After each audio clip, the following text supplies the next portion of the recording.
Mayor Neely, thank you for having me in this incredible community. And Pastor Overson, the words that he spoke, that we know what we have to do. We got 4 days to get that work done, people. Let's get her done. Now, to all of you, thank you. Thank you for coming out. Look, anywhere else I would thank you for coming out in the cold, but for God's sakes, we're Midwesterners.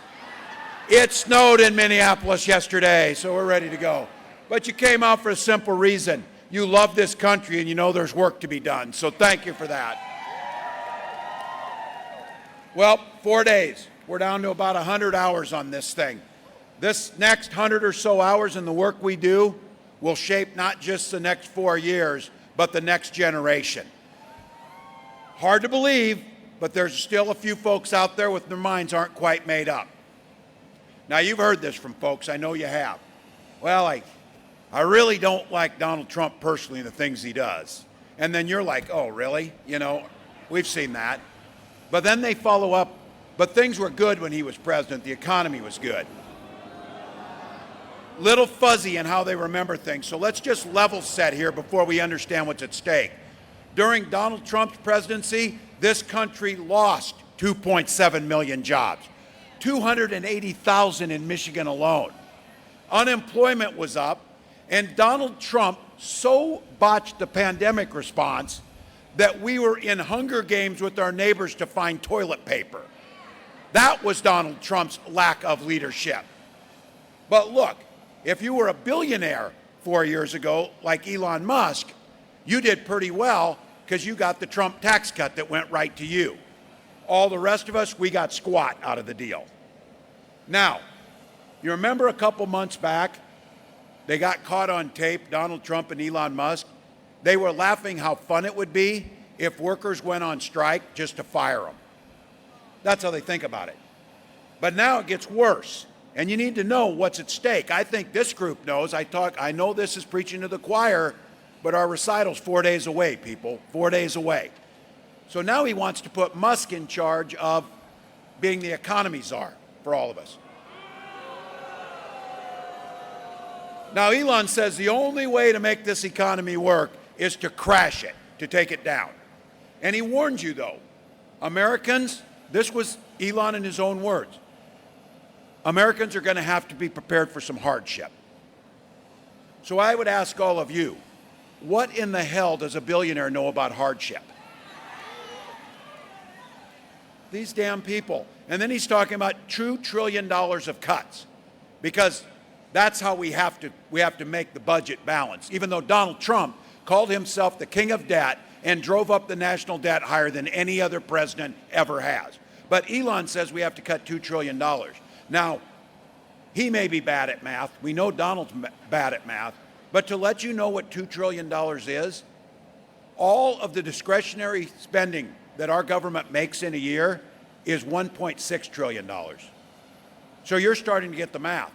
To get to $2 trillion cuts, you got to go after two things. You got to cut Social Security and you got to cut Medicare. Just so we heard them, J.D. Vance said, we're going to have to cut Social Security. And Speaker Johnson this week said, when Donald Trump wins and they're in charge, there will be no more Obamacare. Getting rid of the ACA means getting rid of the protections for pre-existing conditions, just to be clear. If you're a woman, you have asthma, you've been sick before you had anything, insurance companies make the decisions, not you. Now look, Donald Trump did say he had a plan. No, he didn't. He said he had a concept of a plan. Concept of a plan. And he and the Republicans tried over 60 times to get rid of the ACA. Had it not been the courage of John McCain, they would have succeeded. It's that simple. Might be why John McCain's son is endorsing Kamala Harris for president, too. But look, Donald's not spending any time thinking about ways to make your life easier. In fact, he's not thinking about you at all. Now, look, 4 days. You had enough of this. You've seen a few ads in Michigan, I would guess. You've seen a lot of folks coming through, but hopefully they come and stand in front of you in Flint and tell you what they're going to do. But be clear about this. If you're feeling anxiety, or you're feeling stressed or you're worried about this, there is an antidote to that. Go out and vote for Kamala Harris. Instead of wringing your hands, go ring some doorbells for some people. Make a difference. Look, voting for her works. I had the opportunity last week to cast my vote, and I went to the polls with my newly turned 18-year-old son, Gus, who cast his vote. He knew it. You know it. We've got a chance to elect a new generation of leadership. We've got an opportunity here under Kamala Harris in Michigan alone, in conjunction with your governor and your senators, created over 400,000 new jobs. It's a new way forward, and you saw her. You saw what a president looked like earlier this week on the National Mall. And she promised you, and she said on the first day in the White House, she will go with a to-do list. Donald Trump has told us he will go with an enemies list. And each day he adds names to it, just to be clear. Top of her list, lowering the cost of things for you and your families right off the bat. That's got to be a top priority, putting more money back in your pockets. She will go with that sense of purpose every single day. She has talked about this and will implement it. 37 states have it, but we need it federally. A price gouging ban that makes sure companies can't take advantage of us. Quick primer on what that means. I was with a farmer yesterday in Erie, Pennsylvania, and I said, "What are you getting for corn?" He said, "Oh, about $4.10 a bushel." And I said, "So when grocery prices were cheaper years ago, what were you getting for a bushel of corn?" "About $4.10 a bushel."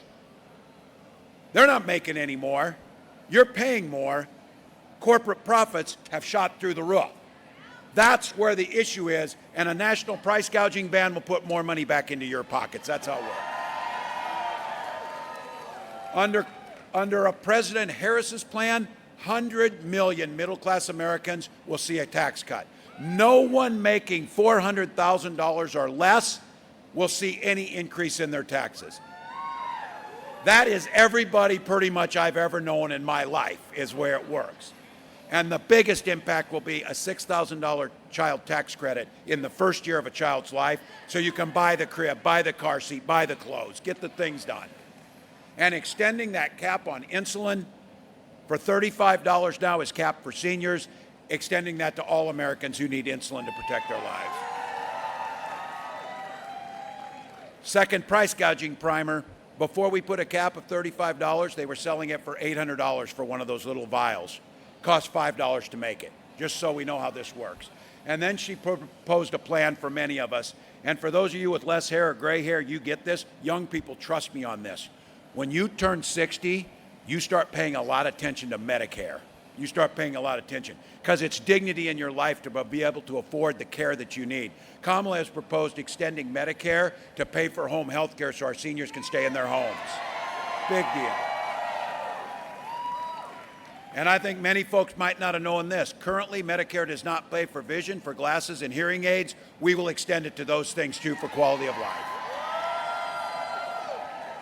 If you want to own a home, we're going to make sure there's 3 million more units being built and that you get the opportunity to get a $25,000 credit for the down payment to get more people in their homes.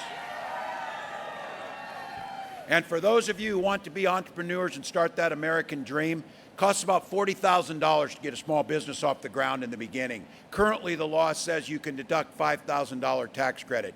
Kamala will propose, or we'll put into law, $50,000 to get you off the ground and make it work. Now, look, that is not a concept of a plan. That is a plan, and I'm damn proud of it. That is a real plan. I got asked, and the vice president got asked, well, how will you pay for this? Well, for starters, we'll have Donald pay his damn taxes, and we can go from there. Elon can pay his taxes. But in all seriousness, they do have a plan on the other side. It's called Project 2025. Folks, they have thought about this long and hard. They have brought the folks in who want to reimagine what America looks like, skewing the system for a few. I said, and they're pretending now, oh, this doesn't mean anything. Bull crap. They created that thing just like I said, you create a playbook in football so you can execute the plays. They plan on doing this. This playbook is a damn nightmare for the middle class. Look, in this thing, they're going to repeal the bipartisan infrastructure law.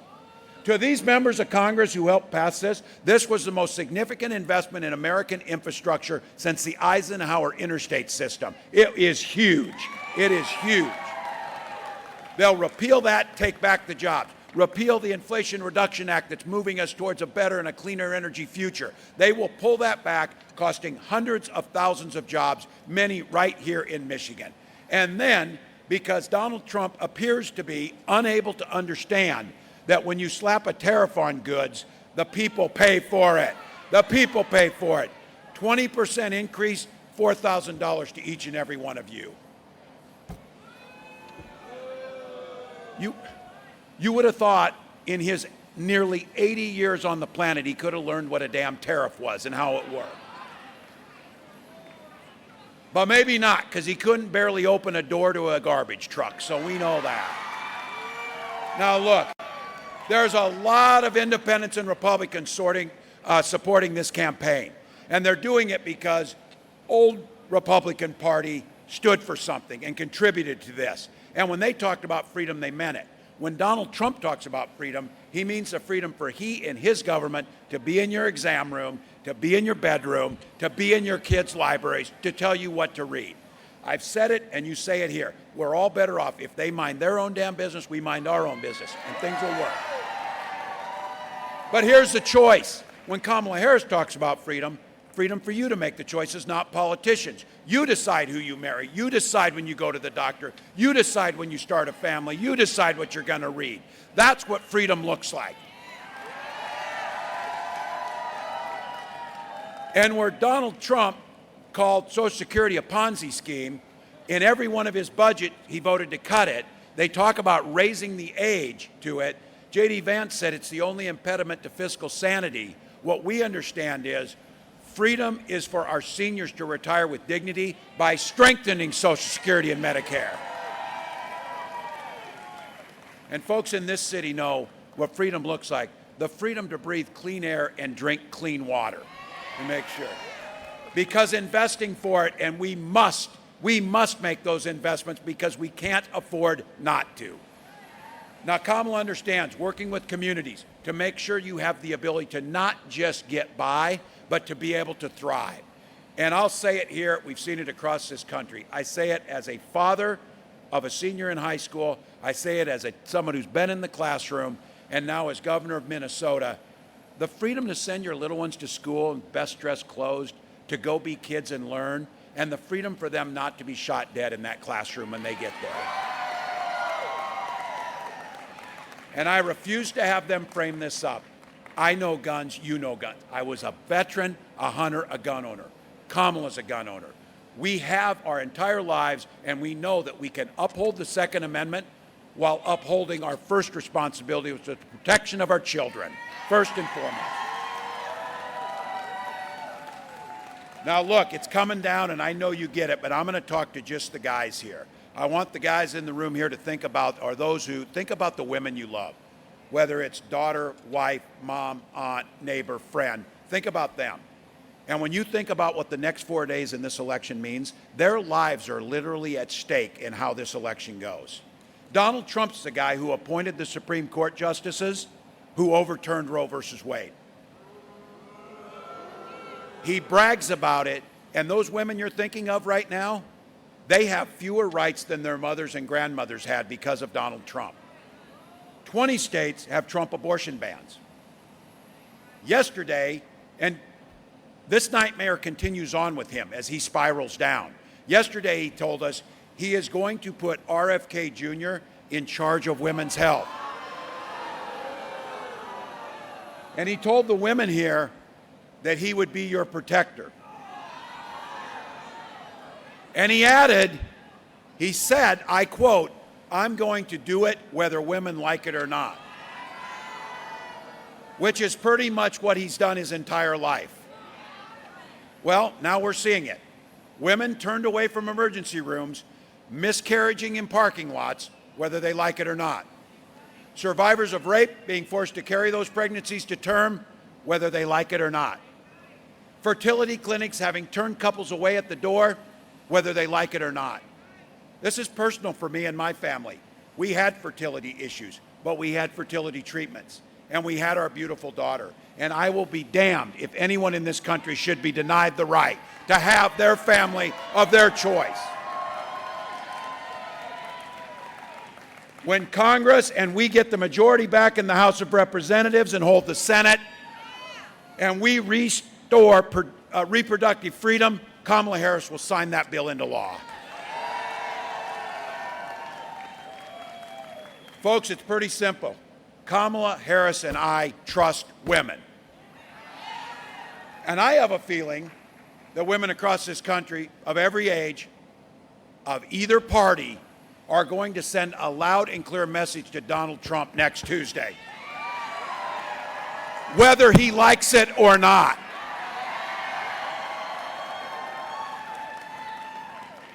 Folks, Kamala Harris has been saying we're not going back, and she means it. And she means it.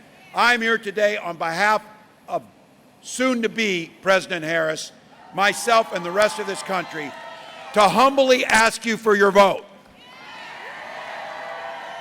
We got 4 days. Momentum's on our side, but this is the time to take nothing for granted. So this is the time, folks. It's a pep talk for the folks who are here. Tie game, 2 minutes left. We got the damn ball. We got the best quarterback in Kamala Harris. It's on the field. We got the best team that's doing the work in all of you. We don't get tired because we sleep when we're dead in this group. You know that 1 or 2 votes per precinct in Michigan could make the difference. Not for 4 years, but for a generation going forward if we win this thing. There's going to be a time when, and I know the young people find this hard to believe, you're going to be older, you're going to be sitting in that rocking chair on the porch rocking, and a little one's going to come up to you and they say, tell us about the time in 2024 where we saved democracy. What did you do? They're going to ask you, what did you do in 2024? And your answer is going to be every damn thing I could. Every damn thing I could. How many have voted in this group? All right. How many have made phone calls in this group? Anybody door knocked? All right. Here we go, folks. If you still got a mail-in ballot, get the damn thing in the mail today. Or take it to the clerk's office. Or make a plan to vote between now and Sunday. Or on November 5th. Now, here's the deal. iwillvote.com/mi to find your polling place. That's what you got to do, folks. And here's the deal. What a privilege, within a little over 100 hours, to be able to work our tails off, to be able to stand up for this democracy, to be in that long line of patriots that did the right thing for this country, to be able to make an impact, protect reproductive care, create good manufacturing jobs, increase union participation, do something about gun violence. All of the things we want to do, we've got the ability to do it because we believe in the promise of this country. And as the Vice President has taught us well, when we fight, for the next 4 days now, when we vote, Michigan, bring this thing home for America. Let's go. Let's go.